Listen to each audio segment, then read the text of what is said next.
اس کی نیت خراب محسوس ہوئی تو میں پریشان ہو گئی اور میں نے اس سے بے رخی اختیار کر لی۔ تب وہ مجھ سے چڑ گیا۔ اس نے کہا، میں یا تو تم کو ازدواجی زندگی کی مسروتوں سے ہمکنار کر دوں گا یا پھر اس امر کے لیے تیار رہو کہ میں تم سے انتقام لوں گا۔ میں نے عزت کی حرمت کو عزیز جانا، اس کے بدلے میں ہر دکھ سہنے کو تیار تھی۔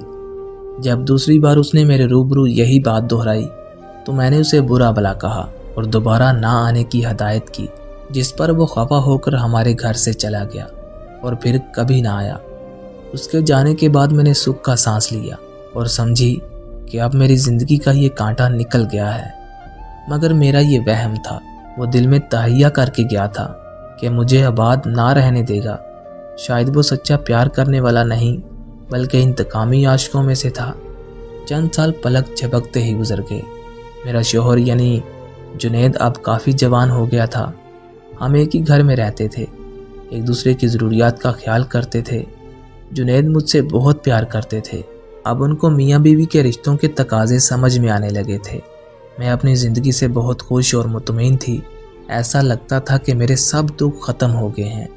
جوانی میں عمروں کا فرق کچھ ایسا محسوس نہیں ہوتا۔ یہ تو ہمارے دیہات کی پرانی روایات تھیں، ہم لوگ اس چیز کے عادی تھے۔ میں یہ بھول چکی تھی کہ میرا دشمن ابھی تک گھات میں ہے۔ میں نے اپنی عزت کو اس کے ہاتھوں میں کھلونا نہیں بننے دیا تھا۔ اس کی سزا تو ایک دن ملنی ہی تھی۔ ایک روز زہیب اچانک میرے گھر میں آ گیا۔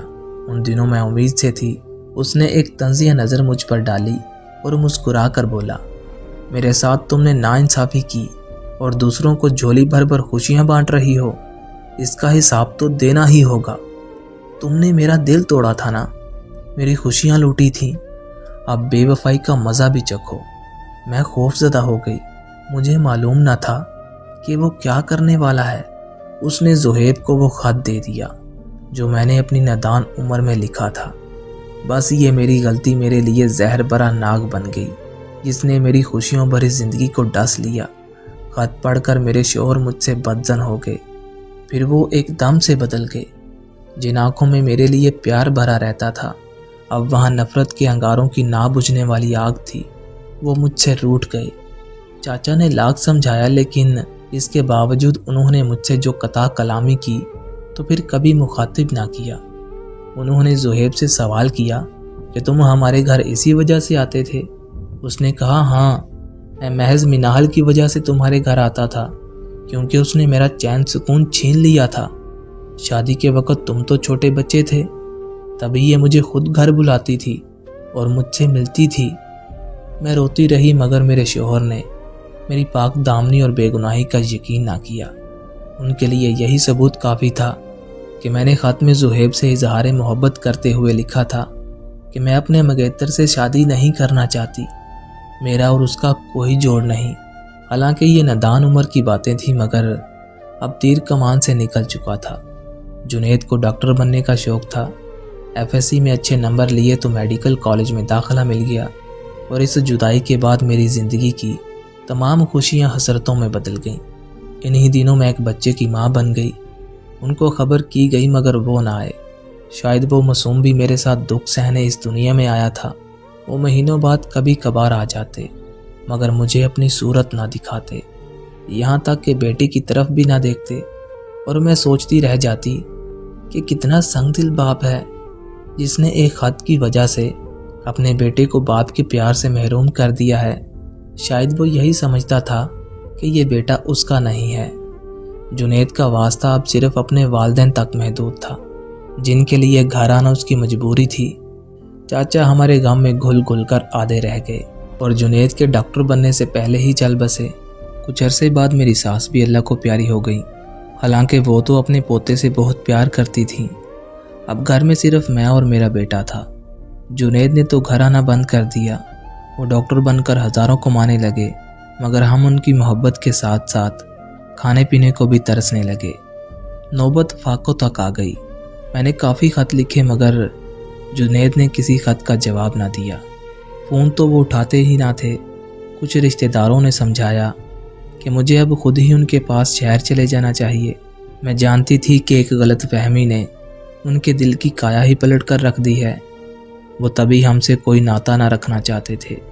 تاہم خاندانی روایات سے مجبور تھے اور مرتے وقت ان کے والد بھی یہ وصیت کر کے گئے تھے کہ مناہل سے ناتا نہ توڑنا، ورنہ میں روز قیامت تک تم کو معاف نہ کروں گا۔ اسی وجہ سے انہوں نے مجھے طلاق نہ دی، مگر پلٹ کر دیکھنا بھی گوارا نہ کیا۔ آخر ہمت کر کے ایک دن میں ان کے پاس چلی گئی جہاں وہ رہتے تھے۔ مجھے دیکھ کر منہ پھیر لیا اور بیٹے کو دیکھا تو کہا، میرے سامنے سے ہٹاؤ اسے، نہ جانے کس کی اولاد ہے۔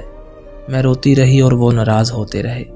آخر میں نے ہاتھ جوڑ کر کہا، محبت نہیں دے سکتے تو خدا کے نام پہ خرچہ ہی دے دو۔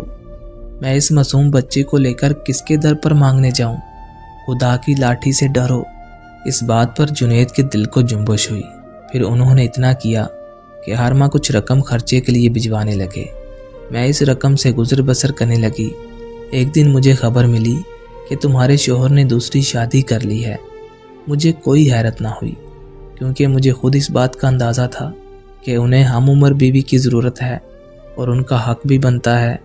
میں ان کے دل سے اتر چکی تھی اور عمر میں بھی بڑی تھی۔ ان کی دوسری بیوی ڈاکٹر تھی۔ اس کے سامنے بھلا مجھ مڈل کلاس کی کیا حیثیت تھی؟ میں تو ایک زندہ لاش تھی۔ زندہ تھی تو صرف اپنے بیٹے کے لیے۔ میری سب خوشیاں، آرزوئیں میرے لگتے جگر سے وابستہ تھیں۔ جنید نے دوسری شادی کر کے 1 سال بعد خرچہ بھیجنا بند کر دیا۔ کبھی 2-4 ماہ کے بعد کچھ رقم بھیج دیتے جو راشن والے کے ادھار میں چلی جاتی۔ میں اور میرا بچہ اب لوگوں کے رحم و کرم پر تھے۔ تعلیم یافتہ نہ تھی کہ نوکری کر لیتی۔ انہی دنوں میرے بیٹے کو بیماری نے آ لیا۔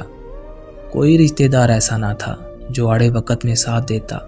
باپ ڈاکٹر تھا اور بیٹا علاج کو ترس رہا تھا۔ خیر یہ کڑا وقت بھی گزر گیا۔ کسی نے مشورہ دیا کہ نرسنگ کا کورس کر کے اپنے پاؤں پر کھڑی ہو جاؤ، اس طرح تمہارا بیٹا بھی پڑھ لکھ سکے گا۔ ایک جاننے والی نرس کی مدد سے میں نے نرسنگ کا کورس کیا اور اسی نے مجھے اس ہسپتال میں ملازمت بھی دلوا دی جہاں وہ نوکری کرتی تھی۔ وقت گزرتا رہا اور میں کشت اٹھاتی گئی تاکہ میرا بیٹا تعلیم مکمل کر لے۔ ایک روز کالج جاتے ہوئے اس کی موٹر سائیکل کو ایک وین نے ٹکر مار دی۔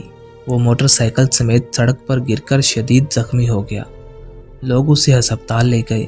ایمرجنسی میں اس وقت جس ڈاکٹر کی ڈیوٹی تھی وہ جنید تھے۔ کچھ دن پہلے ہی ان کا ٹرانسفر اس ہسپتال میں ہوا تھا۔ لوگ کہتے ہیں کہ خدا ایسے ناگہانی حادثات سے بچائے۔ وہ ٹھیک کہتے ہیں۔ یہ جان لیوا حادثات اکثر گھروں کے چراغ بجھا کر والدین کے دلوں میں ہمیشہ کے لیے اندھیرے بھر جاتے ہیں، لیکن مجھ بدقسمت پر اللہ تعالیٰ نے اس حادثے کی صورت میں ایسا کام کیا کہ اللہ تعالیٰ نے نہ صرف ولید کی زندگی رکھی بلکہ اسے اس کے باپ سے بھی ملوا دیا۔ جب اس شخص نے اپنے نوجوان بیٹے کو دیکھا تو اسے لگا کہ وہ آئینے میں اپنی ہی صورت کو دیکھ رہا ہے۔ جوان بیٹا جب ایسی حالت میں اچانک باپ کے سامنے آ جائے اور باپ بھی ڈاکٹر جو چوٹ کی نوعیت کو سمجھتا ہو تو دل کی کیا حالت ہوگی۔ حادثے نے باپ کے مردہ دل کو تڑپا کر اس میں برسوں سے دفن محبت کو زندہ کر دیا اور اس میں نئی روح پھونک دی۔ کسی کو کچھ کہنے اور سمجھانے کی ضرورت نہ پڑی۔ خون کو خون نے پہچان لیا اور رگوں میں دوڑتے لہو نے جوش مارا تو برسوں کی دفن محبت جاگ پڑی۔ بیٹے کو گلے لگایا اور خدا کے حضور سجدہ ریز ہو گیا کہ اللہ تعالیٰ اس کے بیٹے کو نئی زندگی اور شفا دے دے۔ جہاں ماں کی دعا قبول ہوتی ہے، دل سے نکلی ہوئی باپ کی دعا بھی ضرور قبول ہو جاتی ہے۔ اور پھر اللہ تعالیٰ نے جنید کی سن لی اور میرے بیٹے کو نہ صرف نئی زندگی ملی بلکہ مجھے بھی نئی زندگی مل گئی۔ بیٹے کی خاطر انہوں نے مجھے معاف کیا اور دوبارہ سے میرا گھر بس گیا۔ وہ ہمارے گھر بھی آنے جانے لگے جو ان کے والد یعنی میرے چاچا کا گھر تھا۔